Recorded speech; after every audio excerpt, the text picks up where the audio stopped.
What's going on? How you doing today? This one is going to be about the whole mess that involving R&B singer Brian McKnight and his kids. And why would his kids go to social media and air out business?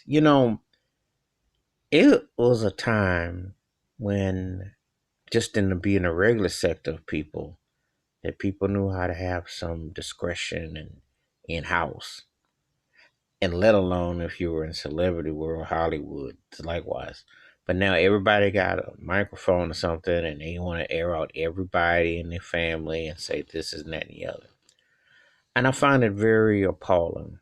Um, Not getting into all the particulars, but I'm gonna say this: Brian McKnight has been one of the most important R&B artists over the last 30 years. Talent level is right there with whoever you want to mention.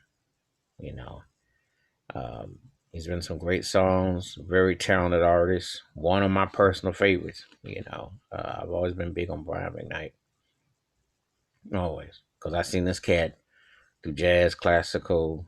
He covered the whole gamut. One of my wishes would have been if him and R. Kelly had done a whole album together, because style wise and the versatility, it'd been off the doorknobs. But anyway, um, and Brian McKnight's from Buffalo, and I gotta give a shout out from being from the B, from Below. So I give him that. But he had his sons on stage performing. You never heard nothing about him not, being behind child support and 10 kids, all this. And so for him to come out there and say, these guys, his sons are grown.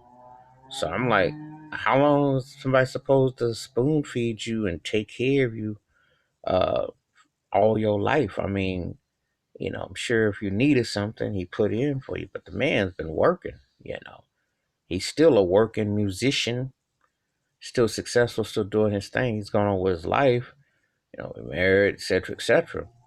But you just don't air out like that. I find it to be very lowbrow and cheap, tacky turkey move on his kid's part. And I to something else to the contrary comes about, I'm going to have to side with Brian McKnight on this one. And I would side with any parent on this one because it's hard work being a parent, taking care of your child. You're doing the best you can. If you so in support, as long as you ain't doing no harm and ain't doing nothing, why would especially when you've been privileged, why would you come on social media and cry and moan and say, well, this ain't enough, this ain't enough? If you get on social media, you should say, I respect them as a parent, respect them, period. But you don't come out there and badmouth your parent like that. And props to Brian McKnight for defending himself, but he didn't have to defend none really because he's been taking care of his thing. He's been doing his thing. So it was not a good look on his kids' part. So, and unless there have been bad parents, and they did definitely need to be aired out. But if you're paying child support, and you showed an interest in your child's life, or don't, what was asked of you, or with the schools or what have you, mm, you ain't got no way to say nothing about that. You just need to get off your behind, get your job, find something that you can do. You know what I'm saying? So anyway, that's my take about Brian McKnight having to deal with his kids coming on social media talking crazy. Give me your thoughts and your take about that. If you have a favorite Brian McKnight song or album, concert, what have you, we're going to talk about it because he's an underrated artist and he should be way bigger. Should have won a Grammy or two, too. Very, very talented cat. One of the most talented artists you're going to hear the last 30 years.